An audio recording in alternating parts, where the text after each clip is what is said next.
everyone. I'd like to ask you all to stand for the pledge. I pledge allegiance to the flag of the United States of America and to the republic for which it stands, one nation, under God, indivisible, with liberty and justice for all.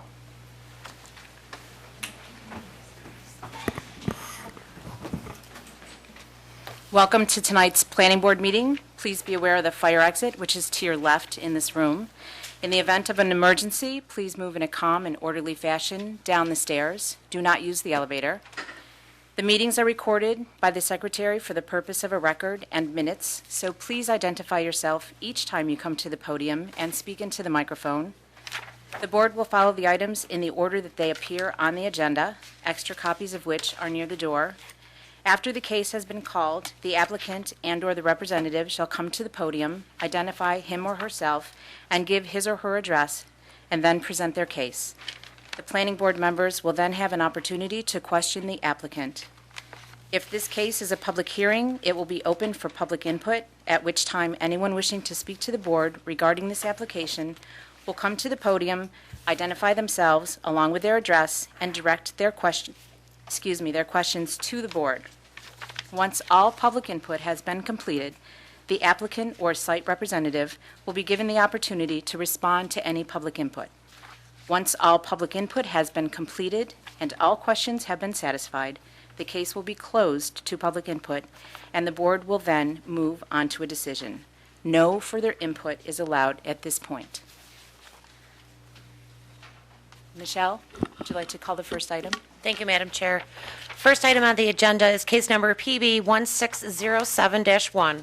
Upon the matter of request by Clark Patterson Lee, acting as agent for Rochester Regional Health, for preliminary final site plan approval to renovate an existing building into a medical office building to include a 3,600 square foot addition with site-related improvements on premises 1455 East Ridge Road in an M manufacturing district.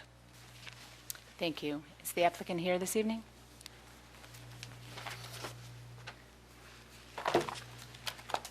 Good evening, everyone. My name is Michelle Trott. I'm from Clark Patterson Lee.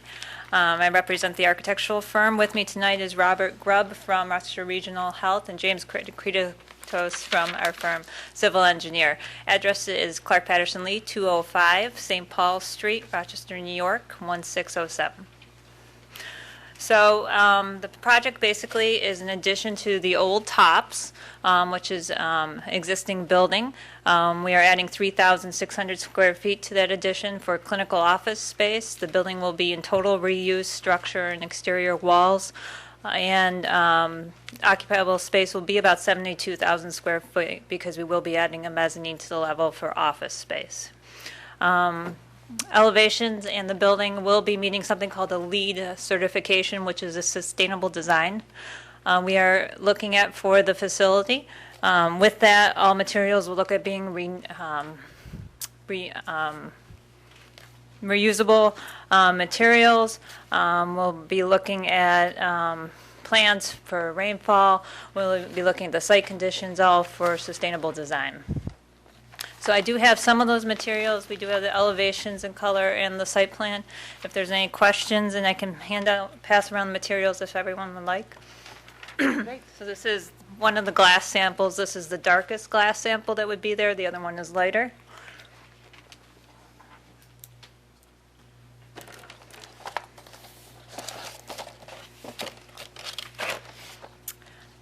The chocolate bar is the brick that will be on the building. Again, all materials will be attached to the existing concrete block as a rain screen. The block will be painted and sealed, and then we'll be adding some additional color to the side facades as shown. This is a thin brick, and this is the actual color. This is the cast stone material.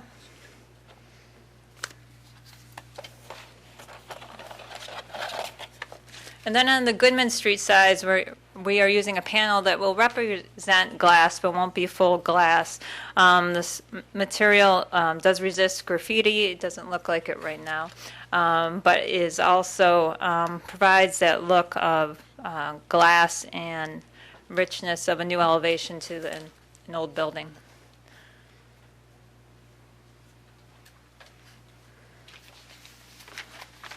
Can I ask you what the resist graffiti, how does that work? The concern is that, once you look at it, it looks like a plastic laminate sample, which it's not. But it's just a wipeable surface that you can clear off okay. any graffiti. And I just wanted to make that a note because we were concerned about it too. So. Absolutely. The brick and its wrappings look like a chocolate bar. And, that's really on this facade here. Giving us the same color as the glass, but not as much glass on that this side. That's on the west elevation, right? I'm sorry, that's on the west elevation? It's on the east elevation. Yeah, okay. Side to face fitment. And then this is the brick area.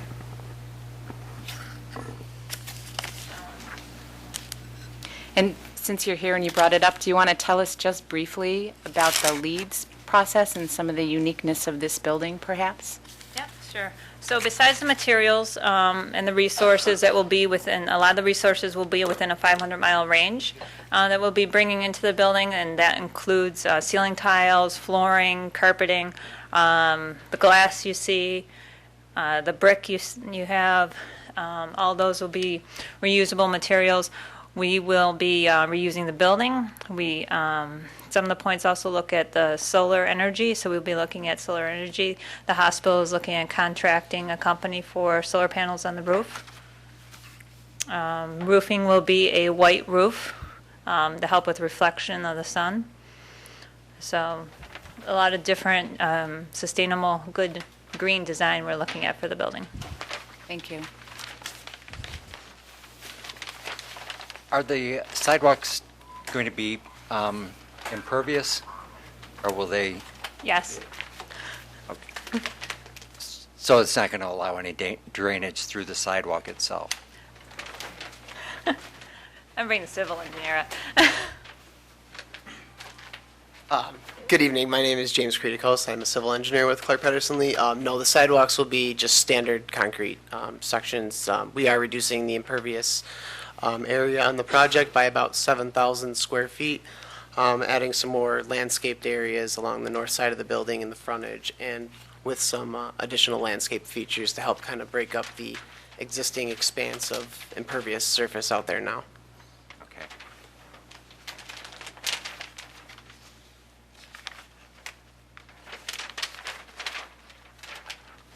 The lighting fixtures that currently exist there's poles that are pretty close to the building. Are those going to be removed? Yes, all of the existing light poles in the parking field to the north side of the building are going to be removed and replaced with new LED light fixtures. Okay. They're going to be dark sky compliant, and there is also a lighting plot plan that was included in the design set, which shows the approximate lighting levels throughout the development. Okay.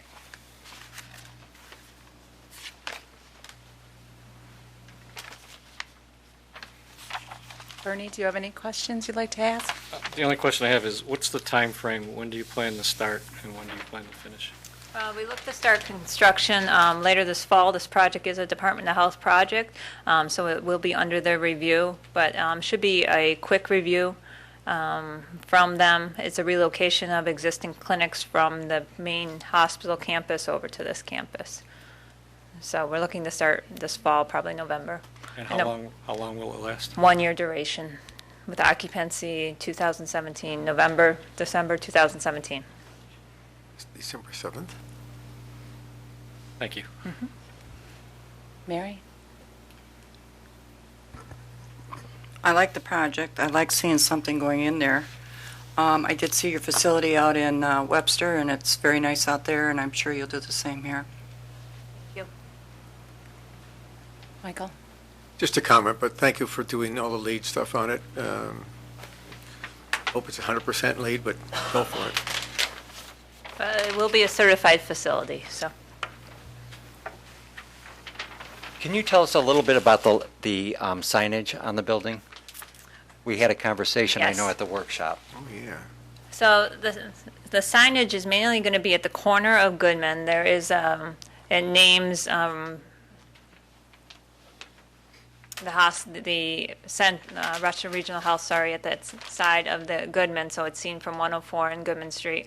In the front of the building, there'll be channel letters on the top of the building with its logo, and then in the glass will be a film lettering with the actual name of the facility, Northeast Center. And I think we talked at the workshop about that being sort of your flagship and making Yes. sure that you had some good marketing. And my understanding is that the second lettering is something that legally has to be there. Is that right? The northeast portion? Yes, that's the actual name of the facility. All right. That's it. Richard? Just to reiterate what I said at the workshop, one, I thought, your presentation at the workshop and what you provided to us was excellent. We had a great give and take and a lot of discussion about a number of aspects of the project, and I don't have any additional questions. I just want to reiterate that how much I appreciate that Rochester General continues to grow in Arundecoit. Michael? At the workshop, I believe we spoke about the use of the crab apples in front of the facility. Not so much worried about the deer problem, but more that they make kind of a mess. I don't know if you are thinking about the cleanup of those. I mean, they tend to drop a lot of fruit, so just something to keep your eye on. Okay. Okay. Any other questions or comments from the board? No? Thank you.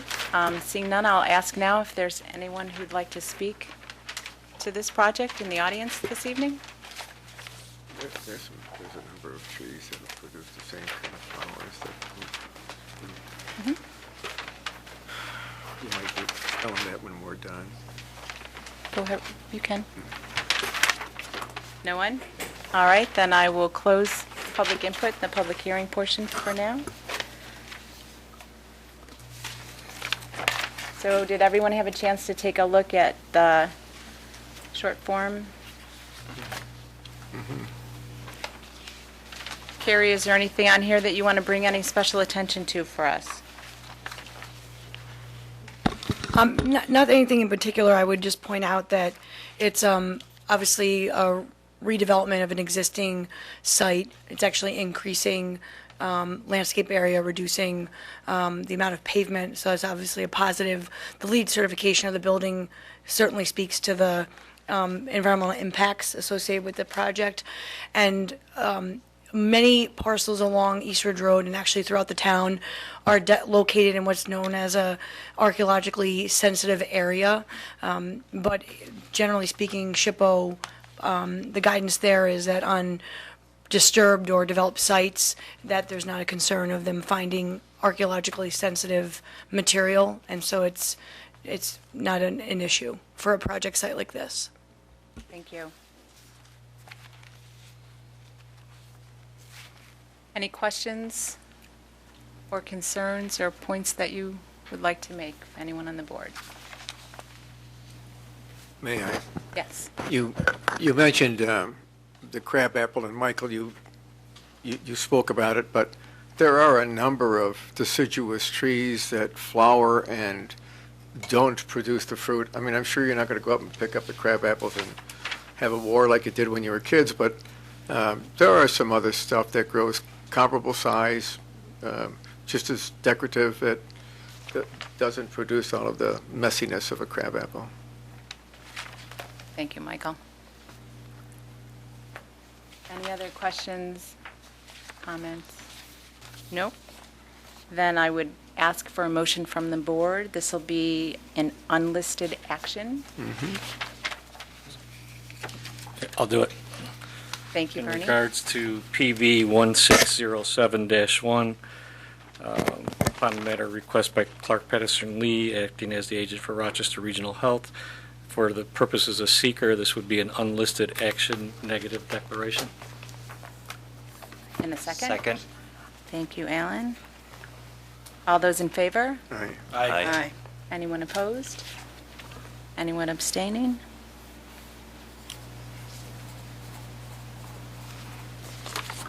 Thank you. This passes. Thank you very much. I'll make a motion at this time with regard to PB 1607-1 that we approve the matter of the request by Clark Patterson Lee, acting as agent for Rochester Regional Health for preliminary and final site plan approval to renovate an existing building into a medical office building, including a 3,600 square foot addition with site-related improvements on premises 1455 East Ridge Road in an M manufacturing district. I'll second. Thank you, Richard. Thank you, Mike. All those in favor? Aye. Anyone opposed? Anyone abstaining? Motion passes. Thank you.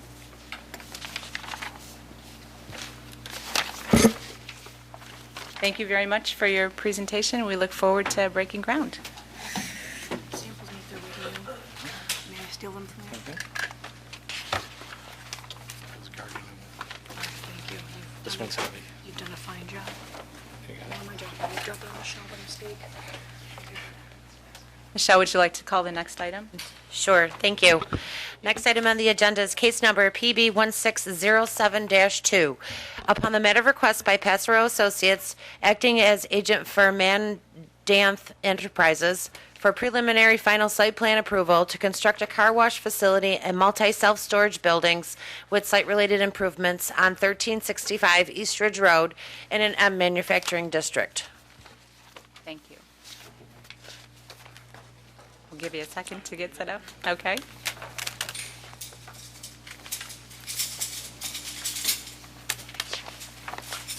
Put that back together.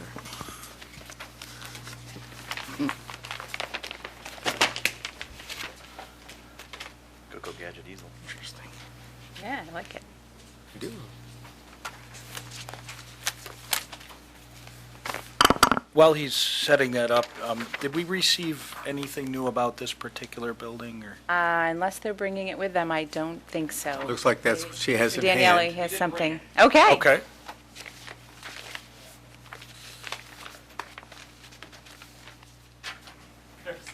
Okay. Don't want that anymore? It kind of went on its own. And you're on camera.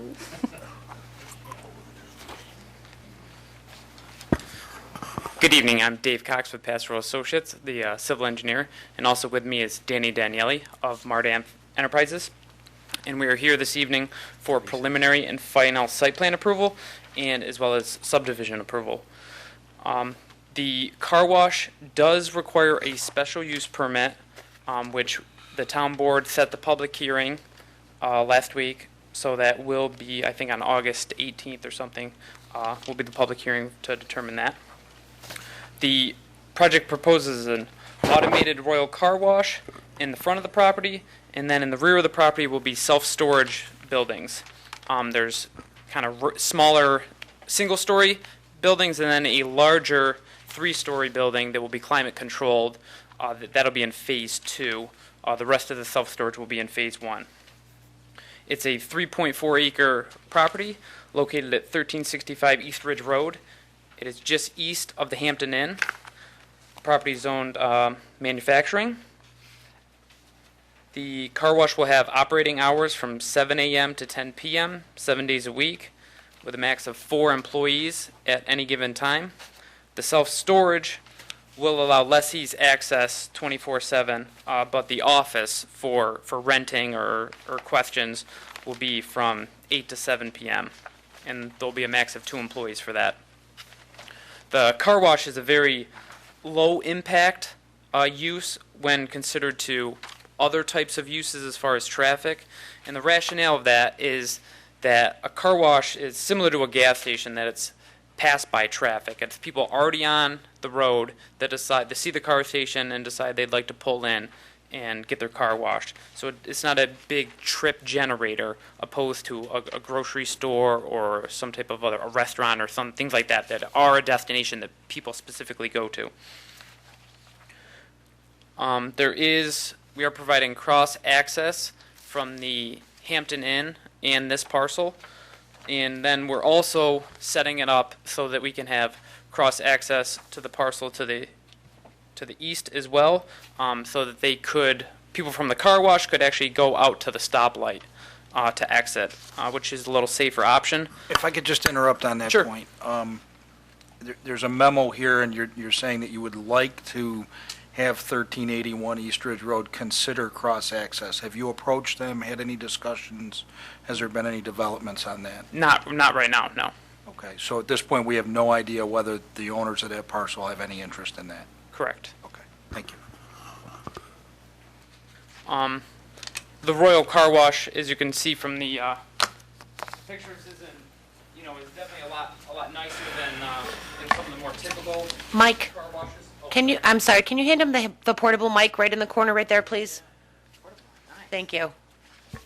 means I can drop the mic later. So yeah, the Daniellis, they really want things to look nice, to be nice. They have 3 other locations, one in Brighton, one in Henrietta, and one in Greece. This would be the 4th location. And if you've ever gone to any of them, the landscaping's nice, the building's kept up, the property is well maintained, and that's something that the Danielli family really that's something very important to them. The car wash uses all the latest technology with, car care. It uses clean soaps and green soaps that, that are fine for the environment, biodegradable, things of that nature. The car wash uses the latest water-saving features that actually uses about 40% less water than the typical car wash. And also as part of the project, they provide free vacuum stations. So if people want to come get their car washed, then they can pull around and vacuum their car out for free. Don't have to try to dig around to find quarters or anything like that. The drainage from the property follows from Ridge Road towards the rear of the property towards 104. It has been designed with green infrastructure practices to meet the New York State DEC regulations. There's an infiltration basin right here that'll treat a lot of the car wash, and then it gets piped around to a larger infiltration basin and stormwater management area in the back here at the lowest part of the site that will treat all that water. Lighting will be all LED energy-saving fixtures. And we have received the town engineer comments. We were trying to get them get something out, but there was a couple more longer lead items that we had to work on. And opposed to sending out a letter and then having to resend a letter with follow-up, we figured let's just get all the comments addressed and then submit it. But there's nothing in the town engineer comments that is a showstopper or we have an issue with. We're working on addressing all those, so that's not an issue there. And then I'll hand it over to Danny to just talk, very briefly, just a little bit more about the car wash. Thank you very much. My name is Danny Danielli, representing my family with the Royal Car Wash. This will be our 4th location. We've had many requests from residents in the town of Arundecoit. I used to live in the town of Arundecoit for a few years, a couple of years back, and that was after we opened the first one, and everyone asked if we could do something in Arundecoit. And as luck would have it, we've been able to find this piece of property that's been vacant now for probably 8 or 9 years, I believe. And we're happy to be able to present this project. As it was shown, a lot of our properties, especially with the car wash, we're very in tune to ensuring that the properties have a certain look to them. We call it our brand. There's a lot of places that you can get your car wash. We try and have a competitive advantage by maintaining our property in such a way that it attracts customers. We maintain our staff to a certain level of cleanliness as well. We've actually got a gentleman here, one of our staff members. He's not wearing his bow tie because he's off duty, but all of our guys wear bow ties when they work. And we try and keep a brand of a kind of a bygone era of service. And the back lot, the reason why we're doing the self-storage is it is a 3.5 acre parcel, roughly 3.5 acres, and the car wash only needs about 1.2 acres, and this was a nice use that would complement the traffic that we bring with another use on an otherwise unsexy piece of property, for lack of a better term. I think you have some renderings in front of you. At the last workshop, one of the comments, I'd say probably the main comment, was the look of the building. So we spent some time to update that look a little bit more and come up with something that's much more appeasing to the eye. Hopefully you've enjoyed that, and I believe you'll have more copies of that as we move forward. But if you have any questions, again, my name is Danny, and this is Dave Cox. We'd be happy to answer anything we can for you. Thank you. Danny, is that the south-facing or north-facing? What are we looking at? North-facing. North-facing. Thank you. I have a couple quick questions for you. You mentioned 24-hour access in storage units. Is that all the storage units or just the climate-controlled? That would be all of the units. Do you find there's a need for folks to have 24-hour access? I know we had this conversation for a previous project. with I guess access. technically no one really needs to have it, but the way the gate is such that there's a passcode where if someone wanted to come at 3 o'clock in the morning, they would have to go with a code, and that whole area would be lit throughout the night, and you can use that code to get in. If it was mandated, I'm sure we could limit those hours that the code was active, but you'll find from an activity sheet that the activity after 9 p.m. pretty much is non-existent. I'd say less than 1% of the customers use it during those hours. So if we did ask you to limit it, it wouldn't be... Again, we're requesting it. It's common for the self-storage units to allow guests to use it at all hours. Sometimes people are moving at off hours. Sometimes they're coming in from out of town and they can't control when it is. So that's why we do request that to maintain the market. Thank you. And Carrie, I'm sorry, maybe I'm having a senior moment. Did we get the comments from the town engineer?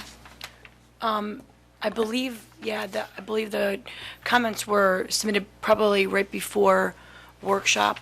Okay. And I I will think dig them some out. of them were addressed or discussed at workshop, I believe. Okay, thanks.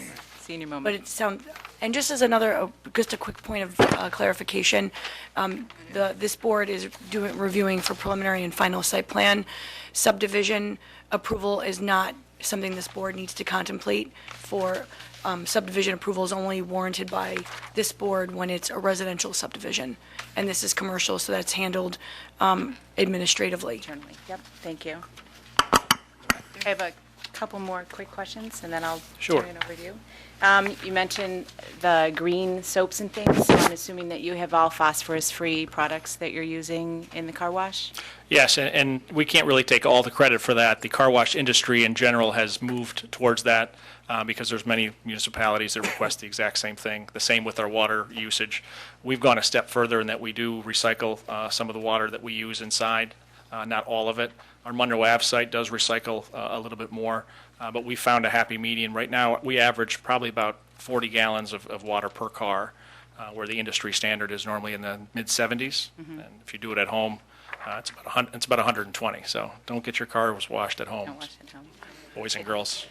And the last question I had for you is about the retention ponds, particularly the larger pond in the back. So you're probably aware that we have a little bit of a concern here in this region with an invasive species called Phragmites. that Yes. outcompetes things like cattails, and it loves salty water, and it loves to hang out next to impervious surface. So do you have a plan in place, some kind of a landscape maintenance plan for that? Sure. Although we showed it as water feature on the rendering, it is an infiltration basin with underdrain that it really will operate as when it rains, it will pond up, but then it will leach out and go through the filter media and then out the underdrain. So there won't be any standing water for more than a day or two. Awesome. So that Phragmites won't take over. That's great. Thank you. Ernie? Sure. So I noticed you said it was going to take approximately 12 months to complete the project, and you said 3 phases. Was that including the building, or is that before you decided to put the climate control in? That's not including the climate control. That's the last phase, which I guess is yet to be determined when that phase would kick in. So if you got approval, what are your dates that you're shooting for? The car wash would be constructed first, and along that construction phase, we'll be doing the site work for the entire property. Once the car wash is open, the phase 1, if you will, of the self-storage, which is all the ground units. Once we reach about 80% occupancy on those units, we'll be able to start with the third phase, if you will, which is the climate-controlled building. We're anticipating that probably within 36 months. Completion for that, hopefully. If the original, we'll call it Phase 2, which is the first phase of the storage units. If that fills up faster than we're anticipating, we'll be able to start that building much sooner. We're usually very conservative in our numbers and so that we can beat our projections, but that's... So the other phases will happen within 1 year, and then the third building? So car wash will be probably within the first 6 to 8 months will probably be open, depending on the weather. You'll probably see the self-storage units open within 12 months, and then within 36 months of that, the climate-controlled building. In your other sites, do you have self-storage units like this? We do not here, no, sir. So is this the first time that you're venturing into this space? In New York State. We do have some in Florida, but New York State, this is our first soiree into it. Okay. So I do know some folks put these up as temporary. When I mean temporary, 10 to 15 years, because something else might happen with the site. Since you're considering a climate controlled, I take it this is a long-term investment? With that, definitely the amortization is much more than 10 years, so it's more of a 25-year project. But for all we know, people won't be driving on cars anymore and they'll be flying, which means the car wash might be outdated too, so. Okay. And is this an accurate rendering of what the self-storage units would look like? That is an example of the single storage, or the single floor ones. The colors will probably be a little different, but it'll be very, very close to that style. Okay. And is this the other site you have in another state? No, sir. No, okay. So my question is, I didn't notice any lighting along with this. So how are you planning on doing the lighting with the self-storage? There is lighting showing on our lighting and landscaping plan that the whole area will have lighting all over to cover so that there's no dark zones. So is it 24-hour lighting then, I take it, or does it come on when you get... Just at night. No, I mean, does it come on when somebody enters the site, or is it on 20? It's on throughout the entire night. Okay. And that's, there's video cameras and things like that that need the light just for security purposes. So since there's a hotel next door, I take it there'd be no spillage over to the hotel? That's what I was wondering. Yeah, correct. And since those buildings are quite low, that the ground-mounted, or the building-mounted lights are not very high off the ground. You're talking 10 feet off the ground or something, and they're just wall mount fixtures, so they're not incredibly bright. So, and they're really focused on shining down, so there won't be the light spill towards the Hampton Inn. I don't have any other questions at this time. Thank you, Bernie. Mary? I have no questions. Do you have a rendering of the third phase, or the building most north on the opposite side of it, or what the inside look? Oh, the inside of... I'm not talking the inside of the building, I'm talking about that wall that's going to face the other. It's just going to look, it'll look very, very similar, same style as Okay. this. And the east part of it, I assume, is the taller part? Right. And is that office, is it stair, is it cosmetic? Say that again, sorry. That taller piece? Yes, this is all cosmetic. Okay, Yep. thanks.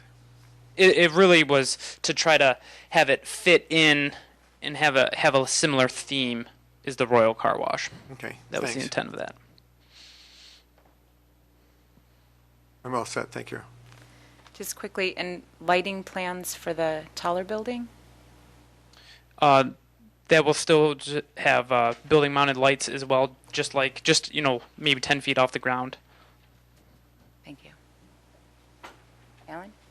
Do you guys have any examples of what the material is for the three-story building? We don't have any samples What's right now. the material then you're going to use? It's going to be brick along the bottom half, and then probably an ephes along there.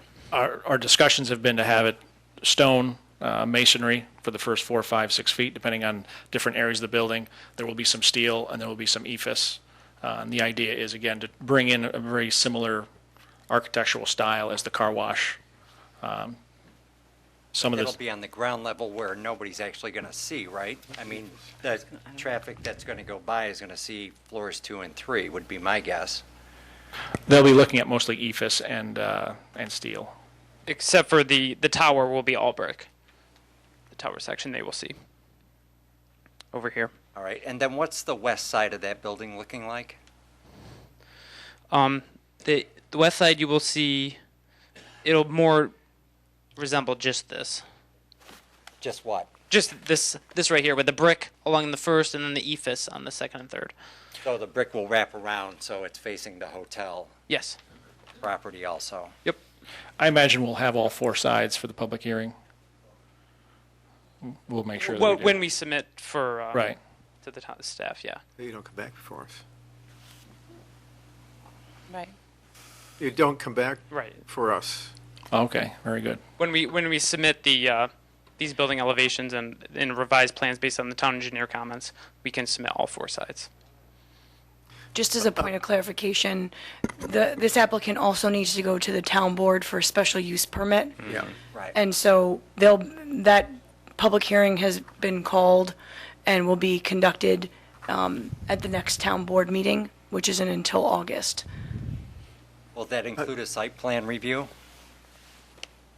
No, so it will not, but there's one other step before they're able to move on with the project. And so, So Carrie, are That's you the other saying we public could hearing- still that's- make a decision tonight and make some recommendations to the town board about things that we'd like to see? well, I'll have Rob address that, or correct me if I'm incorrect, but this board is going to contemplate the site plan approval and make any recommendations, or you can condition your approval obviously to your pleasure. This board is also going to be asked to provide a referral to the town board with respect to the use, the special use permit. And so any conditions that you might call out would have to be relative to the use for the town board's consideration.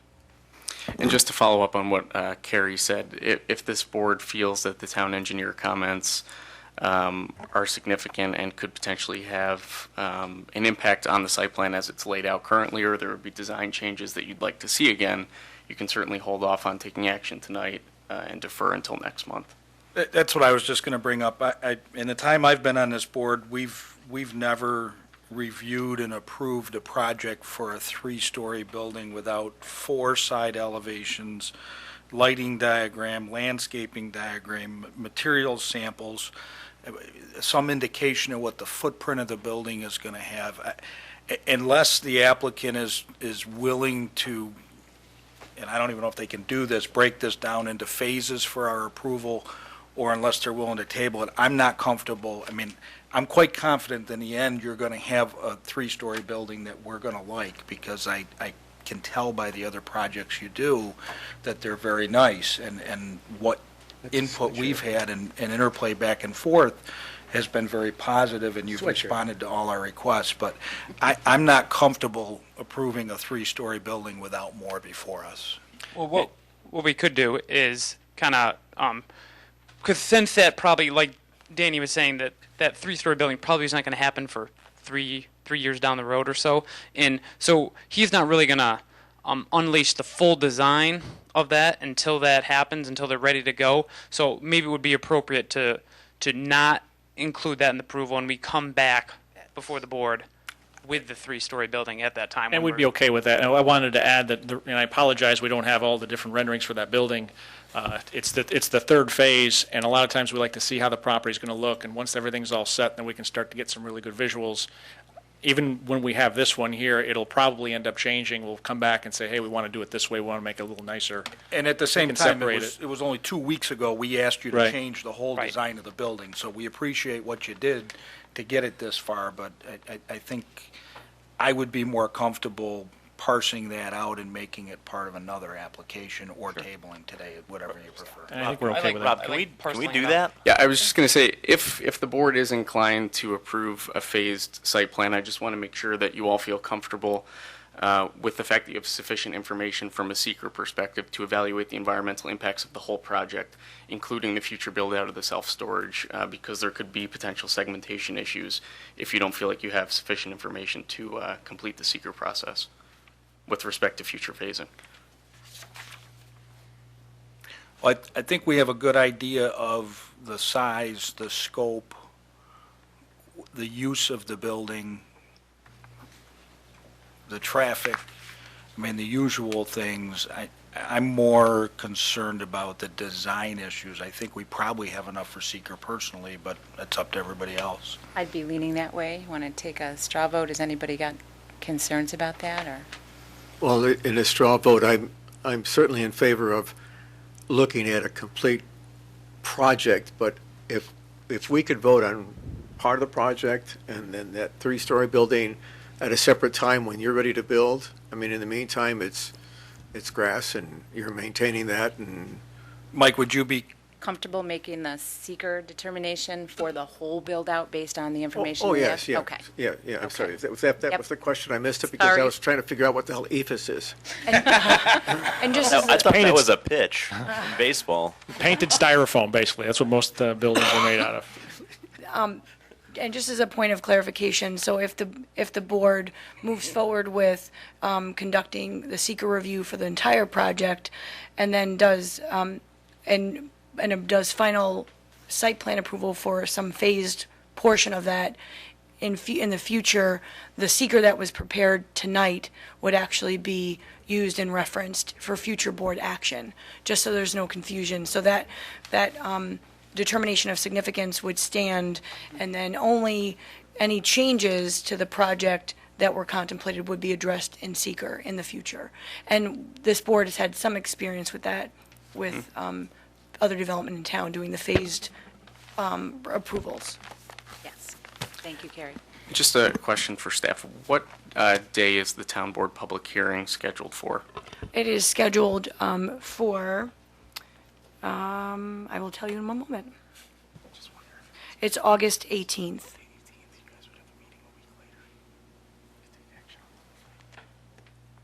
Right after. Question for you, No gentlemen. secrets. Do you think that you would be able to provide additional information by that date so that we could make a decision on the whole thing? Or are you really hard and fast that you have to see how this plays out? I think I'd leave it up to you. Frankly, we can make that happen. If that's what you would prefer, we can, I don't want to say we can finish all four sides, if you will. And just another point is that the item for town board review for the special use permit only pertains to the car wash. So the self-storage is not subject to a special use permit. The town board is only contemplating a special use permit with regard to the car wash, because that's the only item that requires it. Yeah. I think it would make the process a little smoother and cleaner if it would work on your calendar. Meaning they would have to come back here in August for Which would be And the there would be following board week. action on the entirety of the project. I mean, coming back here for this? Well, then I think Table this tonight. we may have to then skip that then.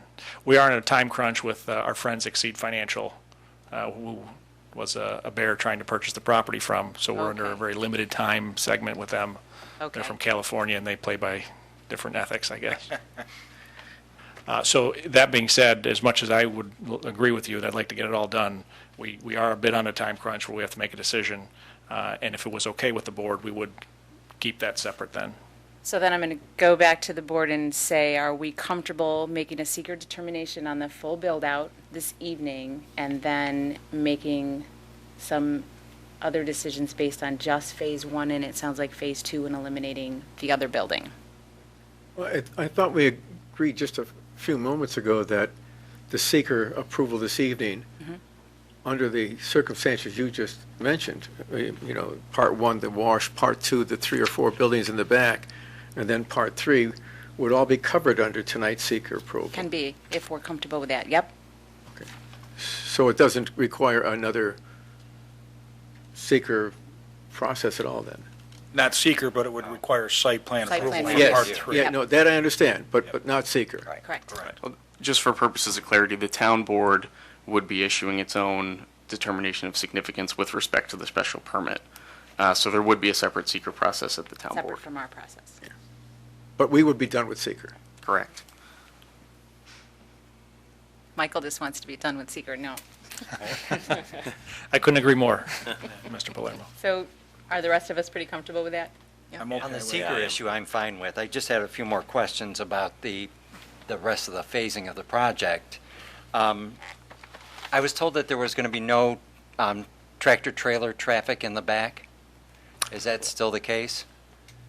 I would say yes. I mean, unless there's some random occurrences of a delivery of some sort, but people don't get deliveries. In our experience, and even I'm sure you can speak with other self-storage, that it's not a tractor-trailer type facility. It is designed so that if a trailer went down there, they can make the turns. So fire apparatus would not have any Absolutely not. be impinged at all, okay? And then lighting on the west side of that building that faces the hotel, there's not going to be any lighting on the back half of that? Is that my understanding? No, No, there will be. none along on the back of this building. Okay, that was None my shining towards the hotel. Right. Right. And that's going to be landscaped back there as represented Correct. on the plan. Okay. And then there, if somebody had to park their car and walk back there, is there a way for them to do that? If they wanted to walk back here, Yeah. there's parking spaces here that they could park and then walk. But no designated pedestrian aisle. As a general culture, if you will, of the Right, I design, understand. the way it's split up, you just drive and park wherever you want. There's not much traffic. Right. But if there are other people right around your unit, you would have to You'd park behind them or in front of them. negotiate something. Yeah. Right. All right. And then my last question is on this cut-through. I'm still not sold on it, and I know that that's something the town likes. I'm feeling that it's a little scary to unload your car between the Hampton Inn and your facility, the car wash. I'm also curious about the traffic pattern that you're predicting coming off of Ridge Road and then anything that might interfere with the Hampton. Is that going to be two-way traffic? Yes, this access will be two-way. It's already there. In front of the car wash will be two-way. It's already Okay. there. Alan, there's already a curb cut for it. I understand that. And Mr. Richards, I'll just say for the record that we've put that in there by request, I believe, of the Yep. town. Yep. We're okay if you wanted to remove it. It definitely gives us additional I don't think I'm lands. going to win this argument. I don't think so either. Mr. Daniele, I have a question. Yes, When ma'am. do you think you'll engage in conversations with the other property owner for the other curb cut? Because that's probably going to get a lot more traffic than the one going Right. to the hotel. About 15 minutes ago, I spoke with them for the first time, and frankly, we were waiting before we engaged in conversation. We've had conversations with RGH. We've had different businesses together, but regarding this property, we wanted to wait and see what the town would say. It's much better when the town says, hey, we'd really like you guys to put this in, and then we approach them, rather than us knocking on the door and asking if we can use their bathroom. Usually they say no. Well, that one makes more sense to me. I mean, I Yep. just, And I think, again, that's where the traffic flow is going to Right. go, Right. more so than We'd probably be begging them for that access, and, God knows what they're going to ask, because they don't need to. But as soon as they need to, then it makes it much easier. well, it was a recommendation for Yeah, the town. we'll wait for the right time.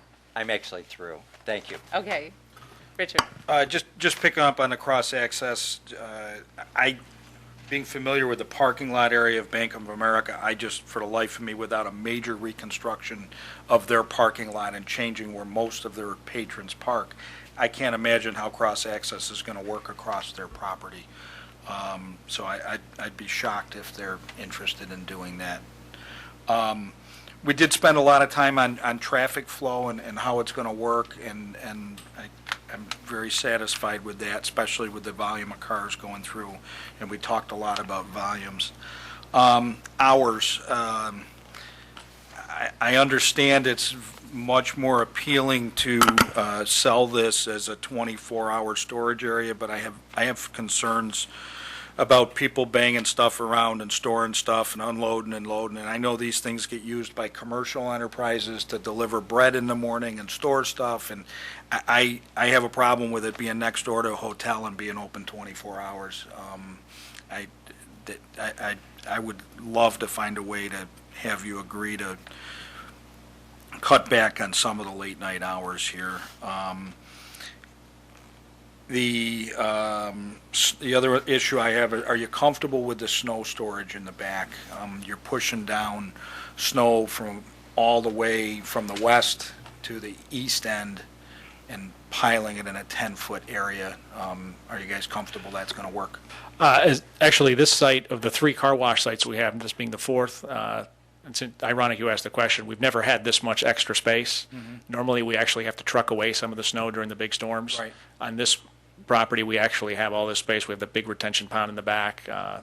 So it'll be a pleasure to plow this particular one. It looks to me like it'll be easy to get snow back to the retention pond on the west end because you got a straight run in front of Building E. Are you going to be able to push is the plan to push the snow back in between the buildings all the way to the west end and then all the way to the back? Yeah, and I think you actually might be looking at a different plan, because on both of them, it goes all the way back. It's the same as the one in front of us.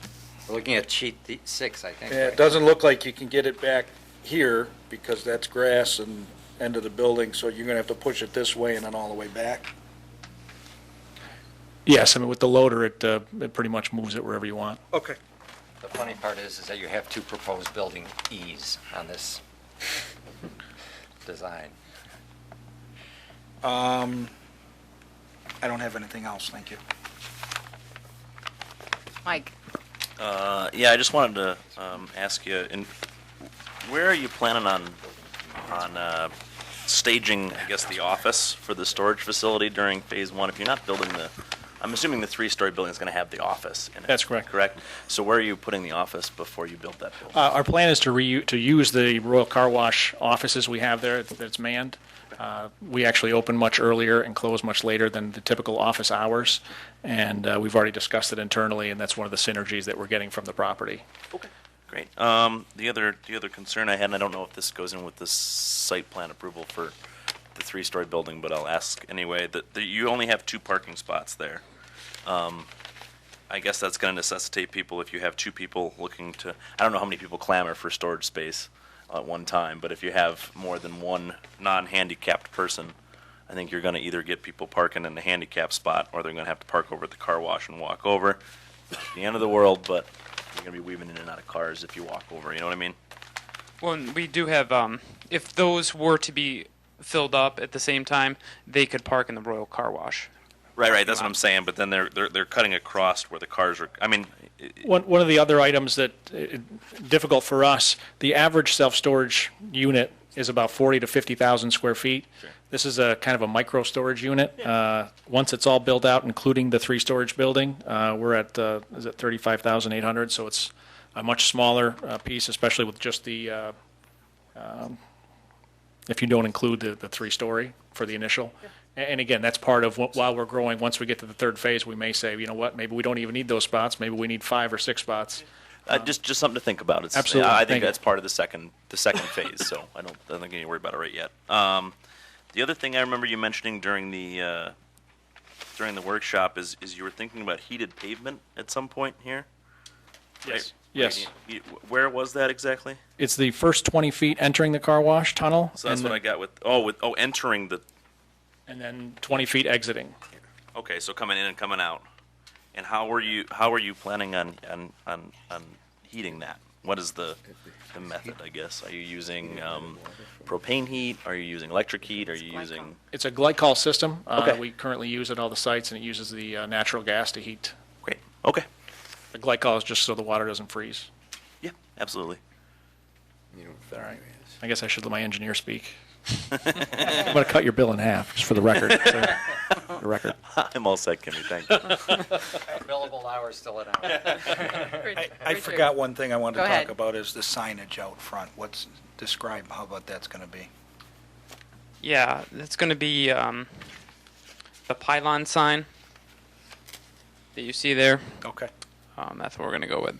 That's kind of their look, their standard that they like to go with. And I believe we discussed at the workshop that that's well within the town regulations. Correct. Any other questions? Bernie, Mary, Michael? Nothing? I thank you very much. I'll ask if there's anyone who would like to come up and speak about this project.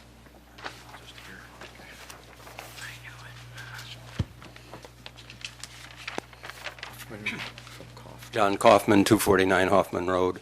If it isn't a done deal on your minds, I think it only makes good sense to make this a two-phase project and to look at the three-story building later on.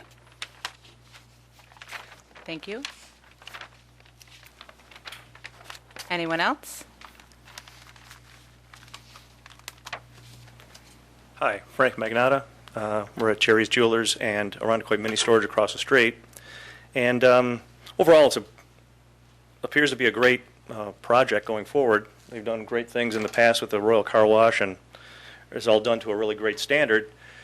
My concern is more of a general concern in that Arundecoit is already loaded with storage units up and down the road. And I know it's, as Danny said, it's an unsexy piece of land. And I'm sure it's going to be well done, but just in general, it just seems as though there's a lot of that already on that piece of land, or in that stretch. And it's been vacant for 9 years. I understand that, but we were just thinking that maybe there would be some other use for that property, and I'm sure it'll be done well. There's no doubt. Their families we've been friends with them for a long time. Just want to be, for the record, we just wanted to let you know that we were thinking that maybe that project would interfere with the viability of other projects in the area. But that being said, I just wanted to get it out there, and good luck. Yeah. Thank you. Can I just ask our council a question? Am I correct in understanding that we can't really consider the viability of a project or the success rate of a project? We can only talk about the things that we ordinarily...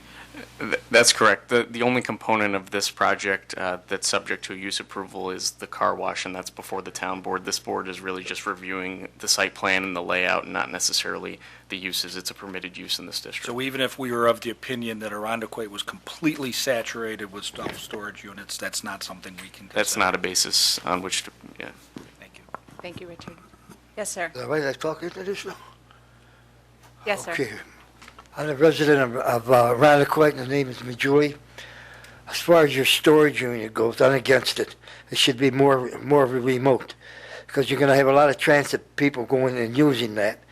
Plus everything that's going on in the city, I don't feel comfortable with a storage unit there, 24 hours, and and the amount of traffic that's going to be going in and out of there with everything that's happening in the city and every place else. I think you should do away with the storage there and let it be standalone in a remote place. You made a good point there, because they're going to commercialize that quite a bit with trucks coming and going with their bread trucks and whatever. The storage unit should be a no-no there. You want to put up the car wash and everything, that's up to you. But the storage unit, if I have any input on it, and if it makes any sense, I would suggest it's a no-no with everything that's going on. Not that you're going to listen to me, but at least I can put the input in. There's more to come. Thank you. Thank you. Is there anyone else that would like to speak on this project? And I'll close the public input portion, and I'm going to come back to the board, and I'm going to ask again. We've had a minute to think about it, and I'm not being repetitive. I just want to be certain that this is the direction you want to go, to look at a secret determination for the whole build-out, and then only look at the first two phases. Or if we were to wait until after the town board meeting, because nothing can happen until the 18th anyway, it's just 1 week later that we would reconvene. So I just want to put it out there and want you to think about it. Is the question a two-part? Are we all set with seeker covering everything, and then are we looking Yep, for? is that the definite direction you want to go to? That's part A. I want to do part A. Okay. I want to have Richard and Bernie make the motions that we do seeker. We're going to do seeker no matter what, Michael, I promise. What I really want to know is, do you really want to break this into two different phases, or do you want to ask if Mr. Daniele can hang on? It's really a week, Danny. That's the difference. I don't want to hang you out to dry, but I just want us to really think about that. What are the downsides to breaking it up? I'm going to defer to this gentleman on my right. It just complicates the motion a little bit, and when we're going to break it up and we're going to say we're approving the car wash portion, but not the self-storage portion, which parts of the site plan are you approving and disapproving? Where's that line really drawn? So I think without a site plan that really shows us the two phases, we're going to have to sit here on the fly and, really determine what we're approving and what we're not approving and where that line's going to be. So I think from my perspective, it unnecessarily complicates things a little bit, but if the board's inclined to take action on one phase and not the other, I think we can certainly work through it. I just think it's a bit more complicated. And I agree. My question is, are they going to be able to, in a month, get us the site elevations, the lighting diagram, the landscaping diagram, address the parking issue with the three-story building? And if the answer is yes, then I'm all for waiting. Well, don't they have to have that for the board? Town Not board? for the town board, no. The town board is only looking at the car wash. Okay. So I think the applicant made a pretty good appeal that for whatever reasons he needs to make the purchase, that if we really want to see something happen on this property that's been vacant for 8 or 9 years, I understand it'll be complicated, but they have a track record that's pretty successessful. So I'm okay going with the Okay, complication. I want to make absolutely certain that we all understand that just to road see we're going to go the down. growth of the business in our town. So. Can you put the question to Danny again? You want me to ask him again? Poor guy. Would you please entertain it again? And the entertainment is, can you wait this 3 weeks? And let me just, if I can just ask one more question, I'll be like a true politician. I'm going to answer your question with a question. What's the best case scenario if we do postpone it? What new information would the board then have to make a decision? I would want site elevations of all four sides of the three-story building. Know what lighting is going to go on the building, what signage is going to go on the building. I do think you really, I think you need to look at having a couple parking spots available, designated for use at the building. And I would like to know more about the materials. Right. And also responses to the town engineer's comments and any modifications to the plans that result from those.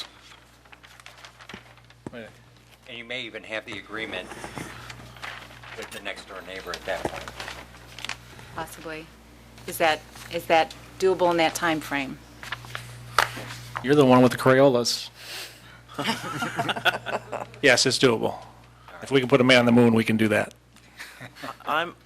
We're talking about the elevations on that three-story building, but are we concerned at all about the elevations on the shorter one-story? I don't know that this is representative of what's going to be there. I mean, is it the same? Well, I'm hoping that we would have some better information, especially material information on what that is going to be. I mean, Bernie asked a question on that, and all we got that was a representation of what it could look like, but maybe not would look like, so it would probably be helpful to us.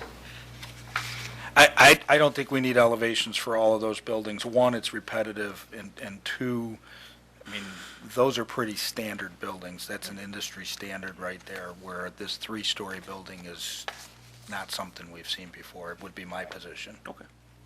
So Mr. Daniele, you said before that there was an issue with closing on the property. Does this not put that in jeopardy if it doesn't? Ms. Romeo was saying 1 week. It's a week difference from the town board to our next So it would be board. a week after the August 18th. August 18th is the town board And we meet on the public hearing, 22nd. and then this board will have its public hearing on August 22nd, Monday, August 22nd. So it's actually, I think we're okay if it's just 1 week. I mean, I don't want to it's lie to you. actually like 4 days. It's a Yeah, that's Thursday and okay. then the following Monday. Yeah, and I appreciate the concern. that's not the case, then I'm all for waiting too then. Yeah. I just thought it was going to jeopardize the project. Yeah, if it's less than a week, I think it's not going to jeopardize it. And if you find that you're really scrambling to get that all completed to the degree that we've asked, if you even just could have a marked up version with the phases in it, so that we could move forward with that. I just want to clarify, when you say with the phases in it, If you were going to save if you couldn't get everything together for the three-story building, could you show us something that would phase what's actually going to happen in phase one and then phase two? so like the site plan without the... Yeah, and what the chair's getting at is we just want to make sure that we know what we're approving with respect to the car wash versus the self-storage, so we're not shortchanging you as the applicant and only approving a portion, and then you find out, hey, we didn't approve that length of road that you might need. Right, okay. It would be everything except for the three-story building. So everything would be constructed except the actual three-story building. So best case scenario is come with everything, but if that can't happen by that date, then make that separation. If you don't build the building, could you tell us what's going to happen with that area? It'll just be Until you grass, build- right. It'd just be, that's what, I mean, it looks like it would be asphalt right now, so. So good if, to know. just for clarity, it would be sheet number 3 is the site plan sheet. And if you can't address all the comments or provide the information that the board's asked for related to the buildings for the self-storage, then what the board is asking for is just a revised site plan that has labeling or shading or showing what section of the plan would be in the first phase and what section of the project site or development would be in subsequent phase or phases, depending on how you're approaching it. And then with notes indicating how areas would be treated until development occurred. Is that a... Yes, thank you, Carrie. And if you're not sick of hearing me enough, find a way to get it done, because I really like the project with the three-story building in front of those smaller buildings. I don't like it as much without the three-story buildings, so. I think we can make it happen. Great. It's a great project.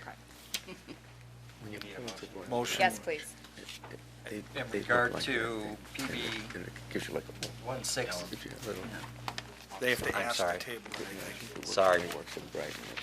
In regard to PB 1607-2, I make a motion that we table this pending further information from the applicant until next month. Is that enough, Rob? Okay. A second? Second. Thank you, Mary. All those in favor? Aye. Aye. Anyone opposed? Do you have, wait a second, Michael? Hey, do you but have wait a question? second. Would it behoove us to grant seeker tonight? No. I mean, let's just get that out of the way.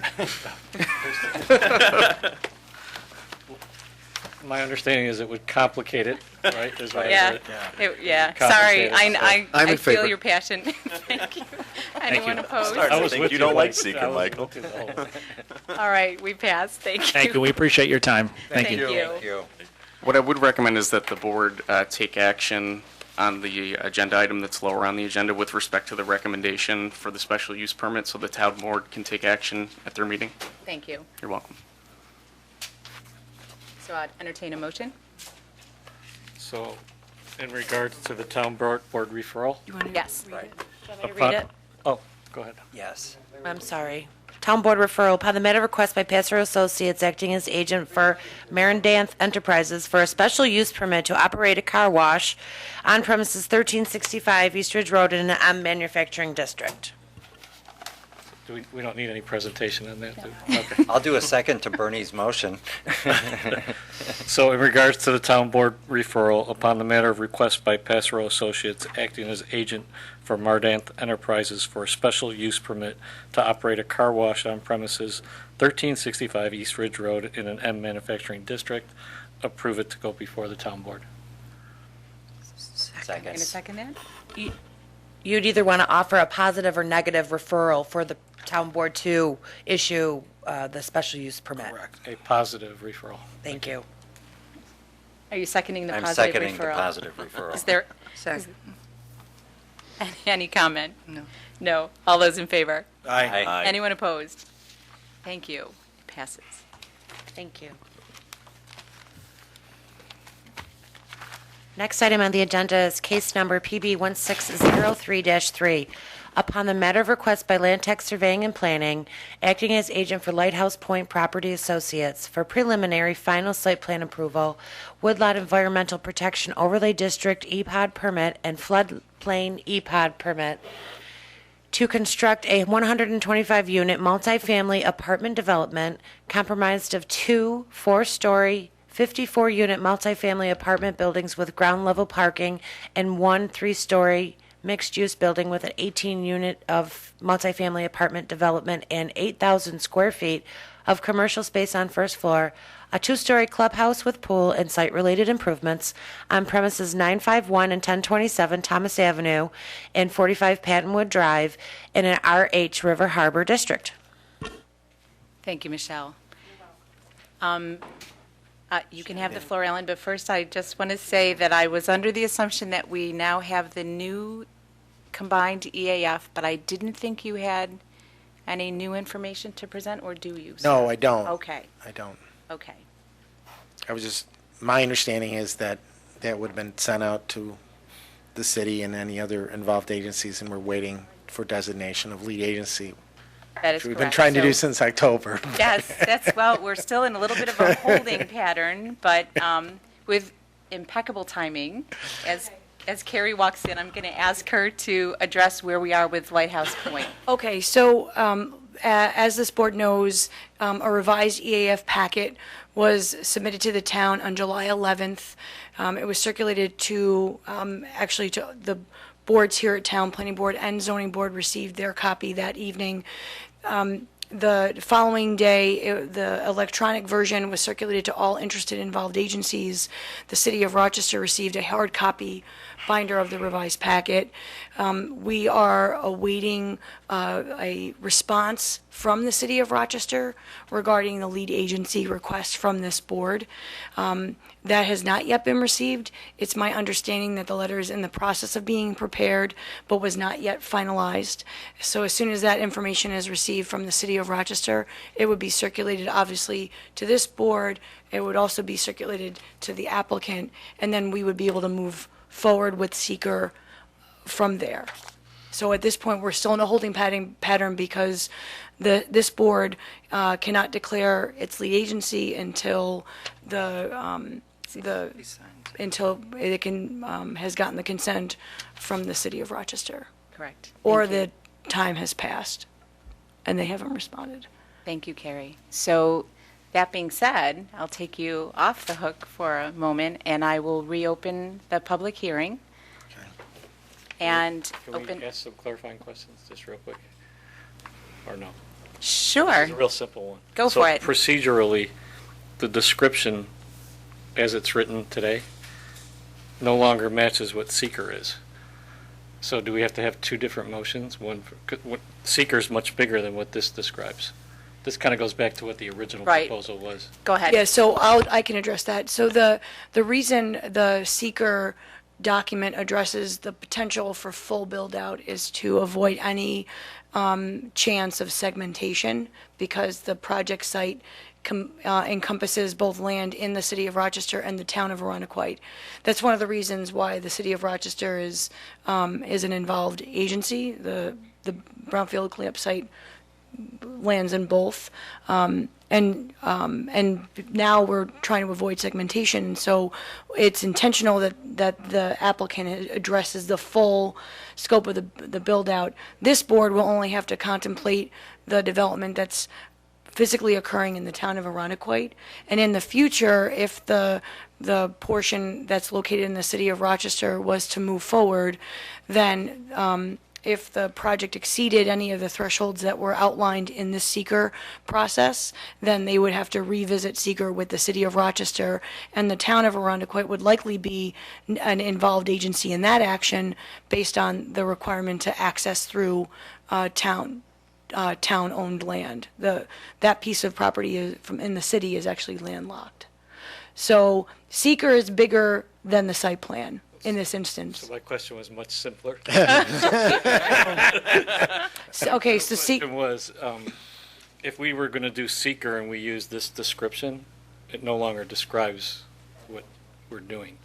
So do we have to have a That's separate okay. description? No, because the seeker includes the component that's located in the town of Arundecoit. So seeker in this instance is bigger than the project, and it covers more than this board needs to contemplate for site plan, but that's okay. But you mean to literally read it into record? That's what you Read mean, it Bernie? into Yes, record. It this, seems what like- we have in front of us is actually correct. I know, it seems like an oxymoron, but Okay. it's, yeah. I just wanted to double check because I just wanted Thank to make you. sure we didn't have Yeah, a thank hiccup you. later. So that being said, I'd like to, thank you, Ellen. Okay, I have Thank you, nothing. I actually agree with Carrie. So. Wow, okay, that's on the Please mark the record. record. And if I can just, I just wanted to know. if I can just make one clarifying remark, the actual description is for the legal notice in connection with the public hearing. The public hearing relates to these discretionary zoning approvals that this board would issue. The public hearing isn't for the seeker process, so that's why it reads the way it does. The public hearing has been open before this board has issued a determination of significance, and sure, there's been some overlap, but the public hearing is really intended to cover these approvals and not necessarily the town's seeker determination. In Thank you. fact, legally, that information really can't influence our decision-making with seeker. So that being said, for the purposes of site plan review, I'm going to open the public forum again and open the public hearing. And just remind everybody that if you'd like to come up and speak, to please limit it to 5 minutes, to please try to keep your comments to any new information that you would like to respond to. And if you have concerns about things like density or zoning issues, although we're not opposed to hearing them, they would be better kept for the zoning board meetings. So on that note, would anyone like to come up and share anything?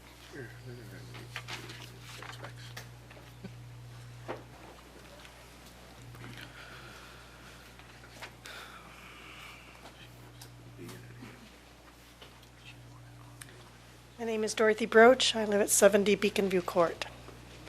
One of my questions is that when we were here the last time, that the question about traffic flow was brought up. Is this the correct board for that? For the purposes of site plan review? Yes. Okay. According from what I've heard, there has been a review done for the traffic flow, and that there isn't supposed to be any considerable problems going forward with a development of this size. We were presented with a traffic study that was comprehensive to include the full build-out. That is correct. Okay. Was the traffic study done during peak seasons? It's in August and September. It was done in August and September? Yes. Okay. My question to that is then, or my concern is, exiting and entering on Beacon View Court, Eaton Road, the driveways that are on Thomas Avenue, coming and going. We too have a storage unit system right there across from where they're building. If the plan goes forward with the proposed amount of apartments that are in code, wouldn't it be better to have traffic exiting and entering out of that property, Marina driveway, coming around and coming on to an already existing traffic light? And that's what I would like to have happen. If this goes forward, that the traffic goes through Marina Drive, underneath the bridge, coming out at the intersection in front of the Pattonwood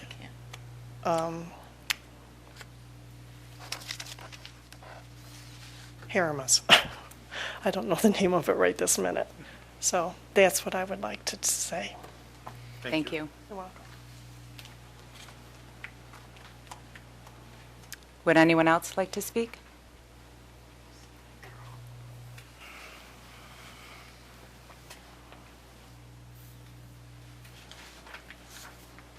Good evening. My name is Joanne Mudge from 80 Beacon View Court.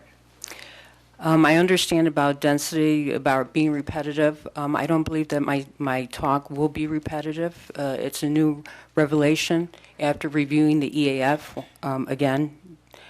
So let me begin if I could, please.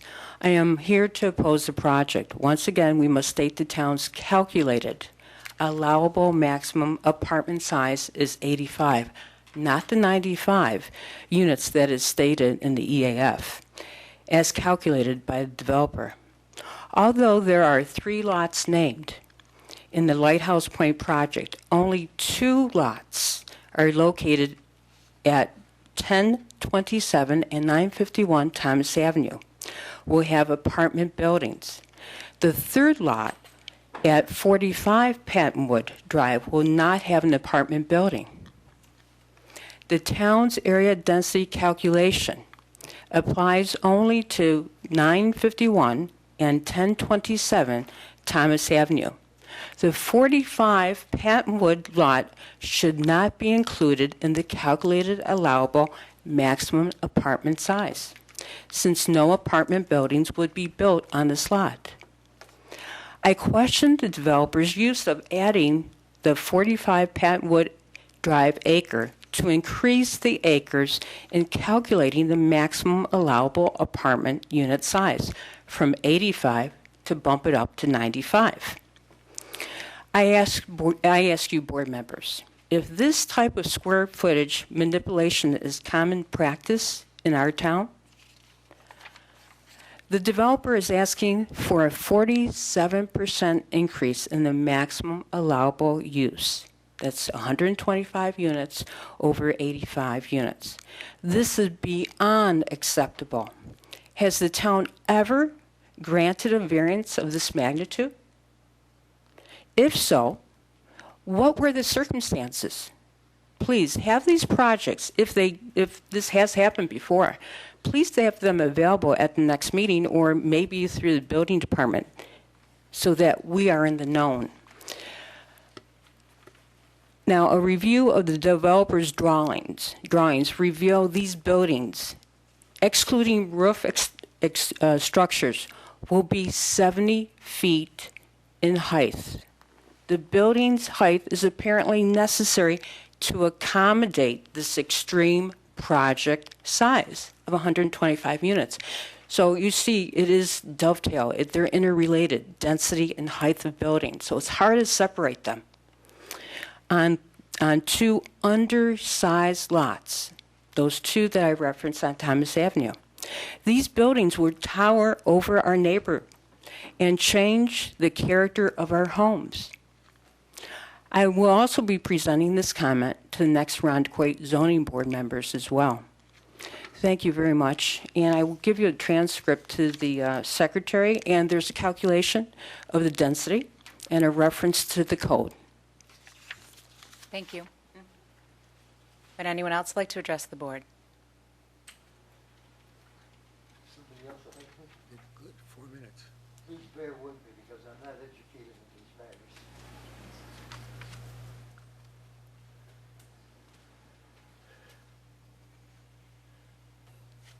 Vince Majuli, a resident of Arundequoit. I said no for Pattonwood Drive. Let me see, I'm a little bit tired, I'm getting fatigued. No for Pattonwood Drive. You live on a dump, you die in the dump.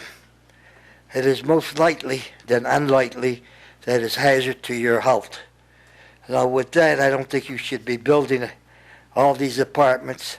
You haven't allowed for the cost factor that's going to be needed. Maybe another fire truck, more people, more school children, and whatever you have coming in here. You haven't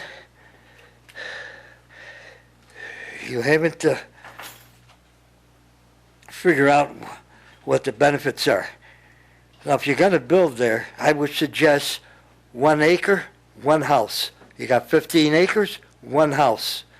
Now, it's your market strategy that's involved here, and you build these houses up, 300,000 and up. Give the people a 10-year break, 10% a year, and phase it in. And you're going to have more quality of life here, and you're going to have more prestige. The way you people are going, I never seen anything so biased over here in my life. What you have here is nothing more than political favorites for these carpetbeggars, or well-educated people. They call themselves lawyers. They're exploiting this. They're exploiting everything here.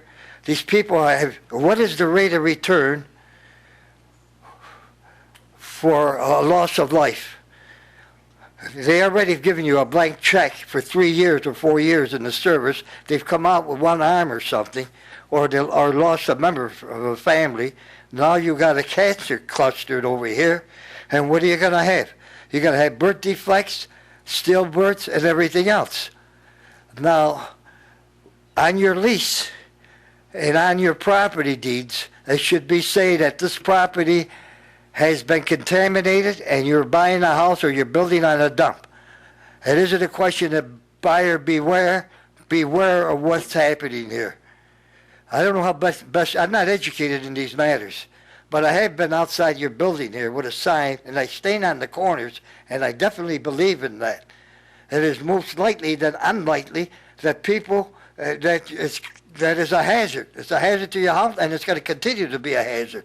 Now, you're not going to have a big cover-up by putting 2 feet of dirt and say that's we remedy the situation. You know? The salt of the earth and the fat of the land does not apply here because you can't share your labor. If you want to put in a garden or a zucchini or a pear or a tomato and share it with your neighbor, you don't dare to because it's contaminated. People have come here continuously asking you not to. Now you're empowered to say no, say no. Why put us through everything? These people are starting to sell their homes and everything, so what's going to happen? Down it goes. I've seen it over and over again. You're very biased if you do this. I see a lot of favoritism here, political favoritism. That's not what it's about. What it's about is good, honest government. And I don't see it here, especially with Sharaba, I don't see it here. You got yourself a well-educated. I'm not educated. But by golly, I can see the writing on the wall. I'm 81 years old. And by golly, as long as I got an ounce of life and an ounce of tenacity, I'm going to be in front of you people. Thank you for bearing with me over here. But you're being taken. What the hell you go serve your country for? For this? For politicians, educated people that can come in here and walk all over Thank you, sir. That's bias. Okay. You want anybody, don't laugh, because I'll be back here to remind you how well these people know me. And I'll be in front again with a gas mask and that sign saying, hazard to your health. And that's exactly what it is. What the hell you got in there? I am a Thank victim. you. Wait a minute. I am a victim. I got congested heart failure. I am a victim of that trichloramine and everything else. Has anybody ever worked with it? How many Kodak workers you have here, or General Motors workers and everything else you have here? You're just looking at me, and you're not saying a damn word. But yet you're going to go ahead and give them what they want, and that is a disgrace. You should listen to the people. Thank you, and I apologize to anybody if I offended anybody. Thank you, sir. Get more people down here, and more editorial. You people go to work every day, you depend on these people, and your quality of life and everything else is being taken away from you. Sir, excuse me, sir. Excuse me, sir. You're homeless. Excuse me, sir. What? Sir. Say that again now? You can't speak out in the public. You have to be at the podium. I think I speak pretty good without it. I know, but for the purposes of the recording, if Well, you're you not at can the record podium. it. We're going to record. You're only going to right. pacify me. You're Thank- pacifying the people. Hard-working people. Thank you. Thank you, sir. You got to speak up. You go to work every day, you depend on these people, and then you're late. Is there anyone else that would like to address the board? Get up there and fight. Ryan Fuller, 695 Thomas Ave. I am a new resident here. I bought the house from Arthur and Mary Jo Carey. I was not aware of this situation, of this project beforehand. After learning about it, I'm very disappointed about it. Obviously, all the statements from Joanne, and I'm not sure of the name of the person before me, but I agree with all of it. I have an 18-month-old daughter. Obviously, the environment factors are a concern for me. Living on Thomas Ave, it's incredibly busy as it is. My house is set back, so I'm proud of that. But it is very busy, and I can't imagine having a 160-unit apartment building being positive for that street. I'm concerned, I can't imagine how you can really expand that road to begin with. Pattonwood alone is also incredibly busy, and that bridge is obviously very busy. I have no new information from what I've heard beforehand, so I'll leave it at that, just to express my disappointment with this project. All right, thank you. Thank you.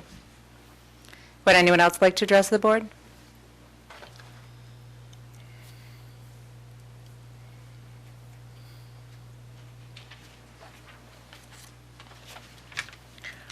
Good evening. I'm Diana Daunton, 160 Beacon View Court.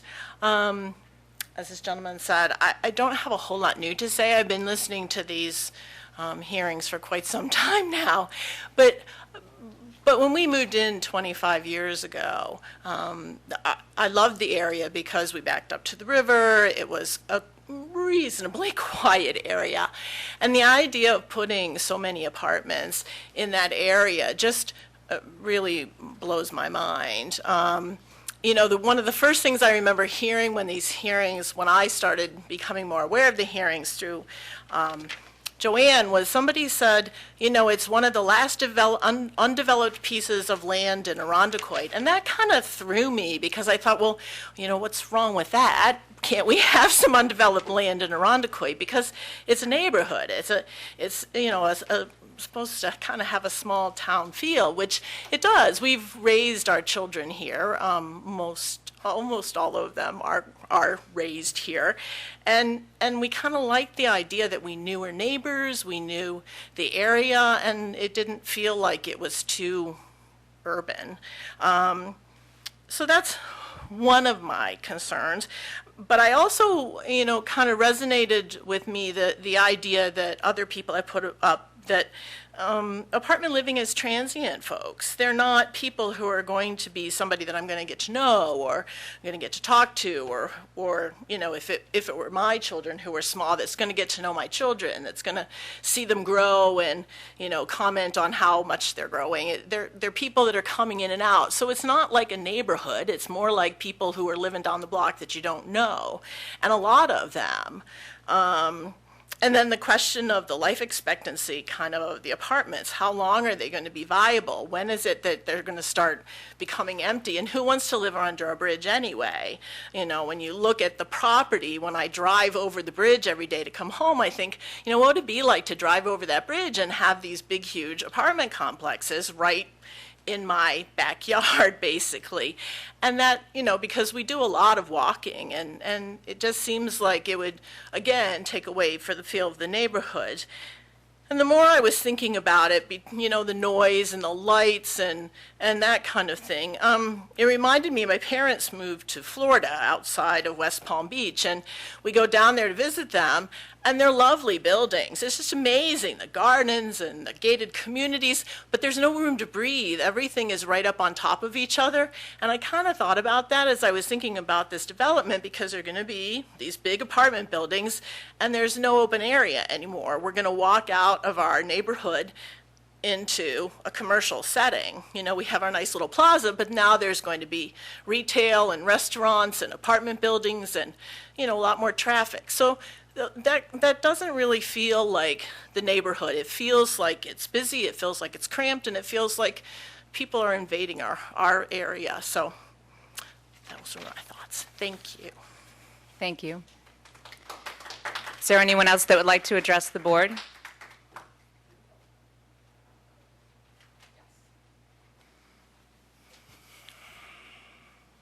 Take your time.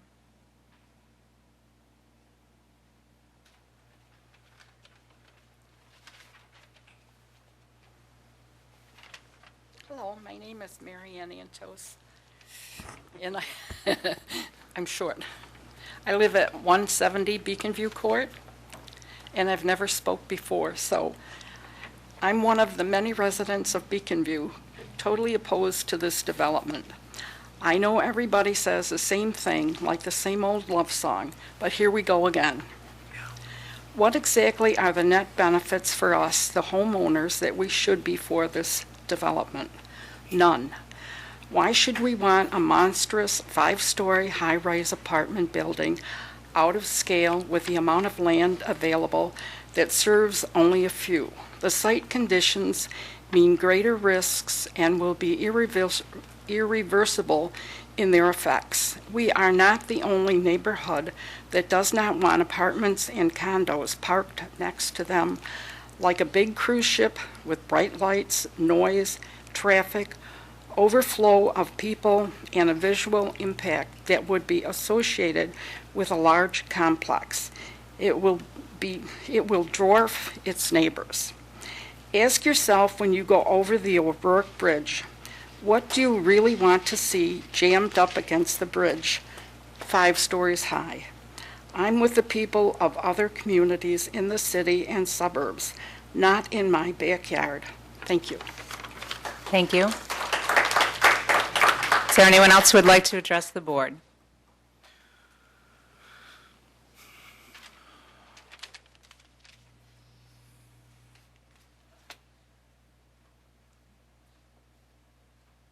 Sue McKenna, 50 Beacon View Court.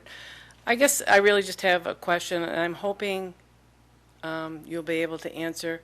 Have every single one of you been down there and viewed the property? Have you stood down on the waterfront and envisioned the size of the building that will be there and the small area that it's going to encompass? Yes. Yes. It's really imposing. So I would really hope that you'll take that into consideration. And I agree with the residents. If I'm all for something there, I think it could be beautiful, but it's got to be done right. It's got to be condos. There has to be ownership involved. As the people before said about apartments, there's not ownership there. We need to have that at Arundequoit. You don't want to really spoil our town. Thank you. Thank you. Is there anyone else that would like to address the board?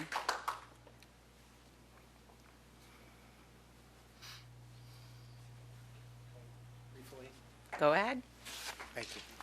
On just a couple of points, and I just want to correct the record. I take exception to the contention that I'm a carpetbagger. I actually spent the first 12 years of my life in East Arundequoit. I went to East Arundequoit schools when my uncle was the supervisor of this town. So I do not feel I'm an outsider to Arundequoit. I think most of these people's complaints are with the zoning, which has been in effect since 1999. So there was, as you know, there was Patton Wood study, there was a generic EIS, a decision was made, it's best for the community to have this sort of development in this location, and that's really what the complaint is. As far as the density, again, we are asking the zoning board for the variance. Across the 3 parcels, you could put 95 units, and our point is that on the additional acre of city property that we have pledged not to build on, we could put more than another 30 units, and it's actually to the neighbors' benefit that we're pledging not to build on that and moving the buildings to closer to Thomas Avenue, so there really is no blocking of the views. The definition of height is really, I think we figured it was something like 51 feet. It's basically a walkout, so saying it's 70 feet is not really correct. Is if you were measuring from the base of a walkout basement of a house. And of course, properly remediating the property in accordance with the DEC is far preferable to leaving it as it is. So again, we think that this is a great project. It'll be great for Arundequoit and for our whole community, and certainly in compliance with the long-standing zoning and plans of the town. We understand we need the variance from the zoning board, and we can't move forward until we have a secret determination. Thank you. Thank you, Alan.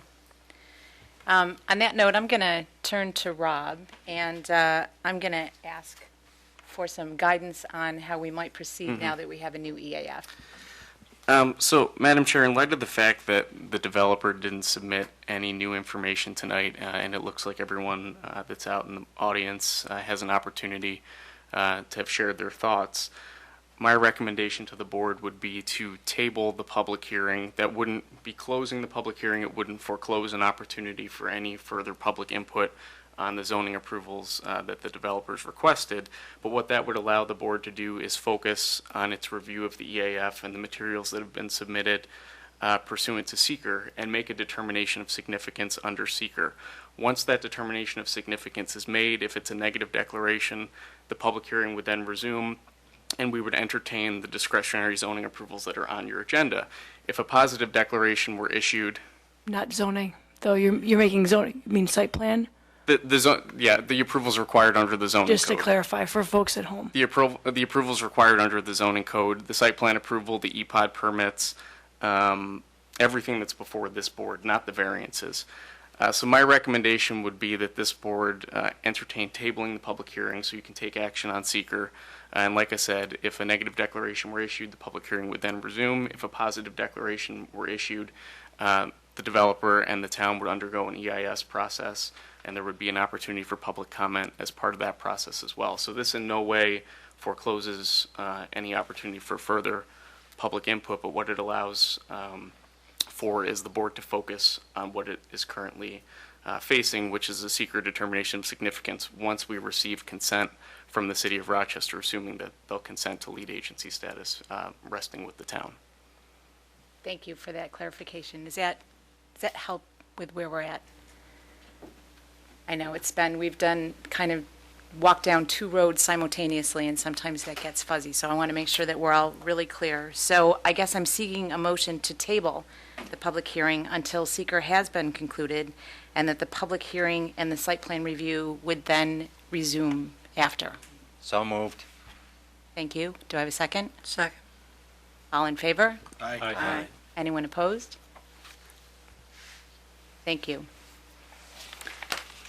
So I also want to take this opportunity, can I pick on you, Carrie, for a brief minute? Sure. I think this is a good chance for us to talk on a broader scale about the seeker process, just briefly. And I know we've talked about putting things like the seeker handbook online digitally, making these things available, readily available when you go to the town website. So maybe when you come to this page, we can add some of these things down in the column. Yes, Dr. Carey, thank you. No, that's okay. Actually, that's been something that we've been thinking about as a staff. We're going to make some updates to the town's website that would provide links. Much of this information, especially with respect to the seeker process and the seeker handbook, those things are readily available on New York State DEC's website, but we would help streamline the process a little bit by providing a direct link to helpful documents. There's also some great material that the Department of State puts out with guidance for planning board members and zoning board members. I'd be happy to look at some basic links that might be helpful there as well, so that it's a good resource for the community at large who might be interested in more information on the subject. That's awesome. Thank you, and thank you for letting me put you on the spot. That's what we're here for. So I also want to thank all the constituents that came out to speak tonight and that have come out for the last several months, hoping that you now also understand that what you're commenting on is site plan review, not the actual seeker process. And there'll be some more opportunity to do that. And we have taken copious notes, and we do value your input very much. And we have all walked that property multiple times, and I'm sure we will walk it multiple times again. And I encourage you, for the questions and concerns you have about things like density issues, to please bring those to the zoning board as well. So with that note, I'm going to close the public. We're done? I don't have to close the public hearing. I'm going to ask Michelle to read the next item, please. So actually, that last item is a tabled item Okay. for Densmore, and I can provide you with an update on that as well. Perfect. At the and Alan is here to jump in with any updates or questions, but I'll do it. I'll take my best stab, Alan, and then you can correct if needed. At the July 11th workshop, and right before, the applicant submitted the preliminary, or at least an overview of additional testing that was done on the property in the vicinity of the stormwater retention facility. Our understanding is that the analysis that goes along with that the work that's been done won't be ready until sometime this week, or maybe next, or it certainly wasn't going to be ready in advance of tonight's meeting. And at workshop, you all discussed the prospect of waiting until that final piece of analysis was received and had an opportunity to be reviewed before you would make your determination of significance, declare lead agency and make your determination of significance. Did I get it, Alan? No, that's correct. And Okay. although aren't they I just al- like aren't hearing they- you say Aren't that. they already? I know, really. I said the second time in one night. Aren't they already lead agency though, or The declaration, it's been so long? oh, you know what? I apologize. It's been a while, but they did declare their intent. They did, and then we've just been waiting to determine that we have a full and complete packet of material in order to evaluate. Thank you for the correction. But basically, the applicant is getting the information that Labella requested. He went to, I guess, a company in Buffalo. I don't know if he got a little more economical deal out of them. We hope so. Because he had looked at a couple firms in Rochester, but he cast a wider net and he worked out something. So they've done the testing and they're basically working on the analysis. So hopefully we'll get results and hopefully they'll be good, but we don't know yet. So, Thank you, Alan. all right. And thank you, Carrie. So You're welcome. on that note, I will look for another motion.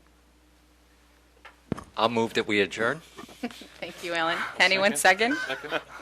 All those in favor? Aye. Anyone opposed to going home? All right. Have a wonderful evening.